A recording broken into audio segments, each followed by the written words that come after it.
Certo. Eu fiquei pensando aqui. É, é, imaginando aqui, na verdade. Vamos supor que.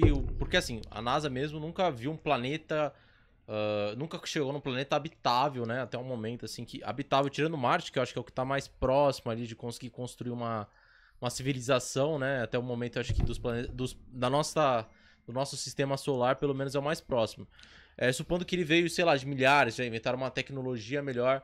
É, uma, uma maneira melhor, né? Esses extraterrestres, esses seres pensantes, eles são seres pensantes, né? Como a Sim. gente.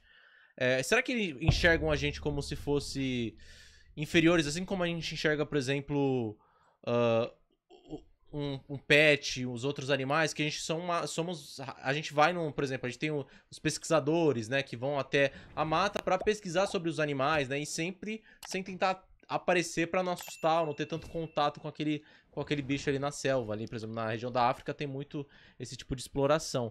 Será que eles não vieram explorar, falar, nossa, que espécie é essa? E olha a gente de longe como se estivesse olhando uma outra espécie, um outro animal ali, né, que não é pensante, não tem um meio de comunicação e por isso que eles não entram em contato?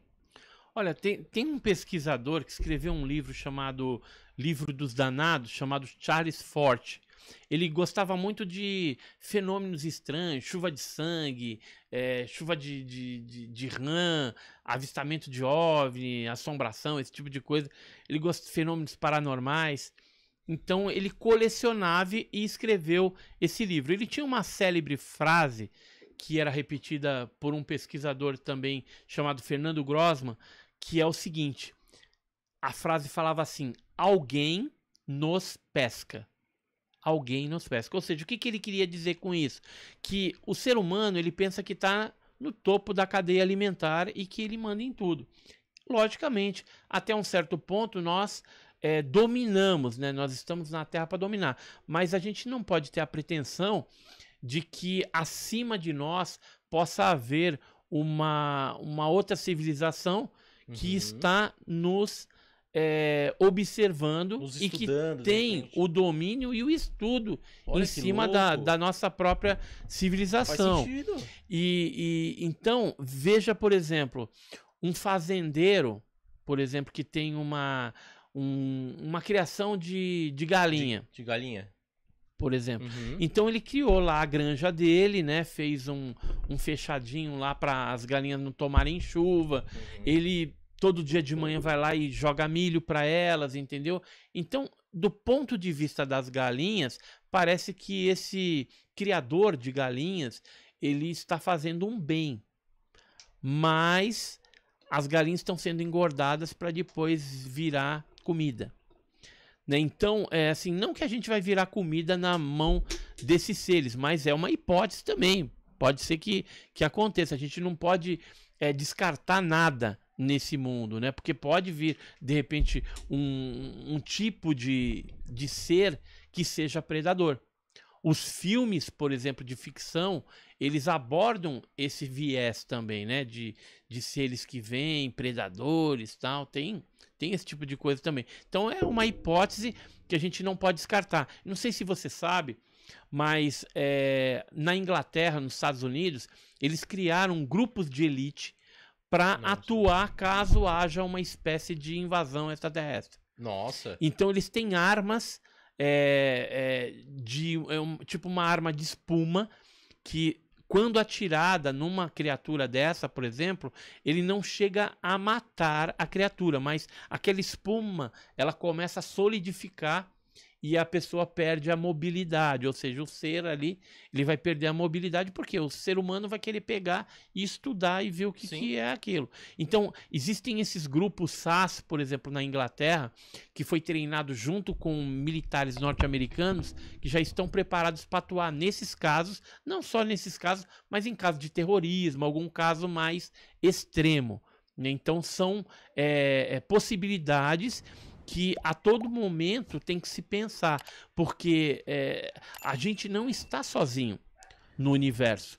E os governos sabem disso, embora eles acobertem, Escondam. embora eles escondam, mas em algum momento eles vão liberar isso. E está bem claro para nós atualmente que depois que o Congresso norte-americano discutiu o fenômeno dos OVNI, né, os FANIs, né, fenômenos aéreos não identificados, numa audiência pública no Congresso norte-americano, e isso se popularizou na imprensa, é que está para acontecer provavelmente uma abertura ou um reconhecimento da vida extraterrestre em algum momento. Isso faz parte provavelmente de um processo que já está em andamento. Sim. Dentro dos Estados Unidos. Pode ser Será que eles estão preparando a gente, assim, pra... É uma forma de preparação, pelo menos ao meu ver. Que, assim, os filmes já apresentam isso há muito tempo, né? Não é de hoje que Hollywood apresenta esse tipo de coisa. Então, de repente, a gente tá preparando pra gente não se assustar na hora que vê, né?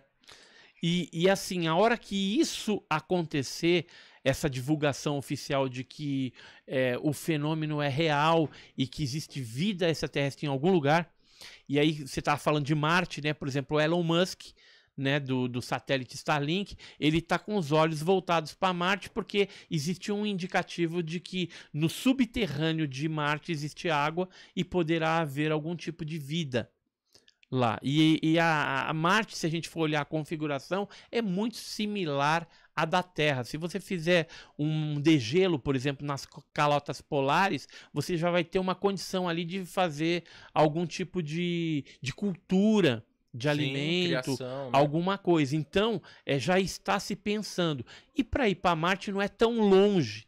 Assim, né? Dentro do nosso sistema solar. Dá pra gente fazer alguma coisa. Então, já acredito que vai acontecer algo desse tipo. Agora, acontecendo essa revelação e isso sendo escancarado para a população terrestre que vida extraterrestre existe, terá que haver uma mudança de consciência, principalmente em algumas pessoas e em algumas religiões.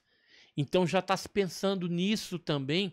Desde 2013, 2014 até 2017 foram feitos alguns testes, algumas pesquisas por universidades norte-americanas com 24 teólogos, até para ver o que eles pensavam, caso seja divulgado isso para o mundo, qual seria a atuação desses líderes, desses teólogos junto aos seus fiéis, para que o choque e o choque a quebra de paradigma não seja tão chocante, tão grande. E tão grande. Porque... Olha, se você ainda não é inscrito nesse canal, não se esqueça de se inscrever e deixar seu like se você gostou desse corte. Outro detalhe importante é que se você quer assistir esse episódio completo, o card está logo aqui em cima.